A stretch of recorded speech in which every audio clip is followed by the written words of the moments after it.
አተልጅ ና ና ና ና ና። አቤት። የቤት ኪራይ ልጆች ያሉ ውስጥ ሚስት ያለች የት እሄዳለሁ? ልጅና ሚስቱን ድፋው። የኔ በየክፍለ ሀገሩ 1 5 10 ይኖርሃል። እንዴት ነው የሚናገሩት?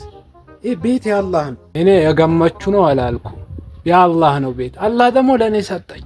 10 ነገር ለምን ተደባልቃለህ? ተፈርቼ ሰላም ስጠኝ ብርን። እኔ እኮ የወሎት እኔ አባካኝ ስለሆንኩኝ በገንዘቤን ስላልቆጠብኩ ነው እንጂ እስካሁን ቤት ይኖረኝ ነበር። ስንት ነው ደሞዝ? እሱማ 5000።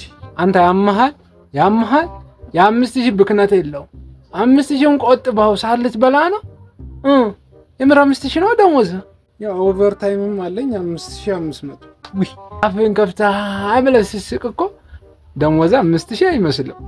አላሁ ዘራ የእውነት ስናወራ ግን አሁን በዚህ በ5000 ቤት ይኖረኛል ብለህ ታስባለህ? እሱማ እውነት ነው። ኑሮ ከብዷል። በዛ ላይ ግን አንድ ቦታ ይኖራል። የምሮትን ቤት አገኛለሁ። ሰማይ ቤት ለማኝ 5 መስር ማገኘት ቹር አልክ።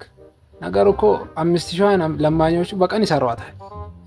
በቀን ይሰሯታል። እሺ እሰጣለሁ። ወይ የድሩን ሊቀመንበር አውቃቸዋለሁ። ተበርቸ ሰላም ይሰባሰብልህ መስጊድ ላይ እኔ ስኩጃ ላይ ካልተረዳዳን እንዴት ይሆናል? በቃ የቤት ኪራዩንም ነገ ትሰጠኛለህ። እሺ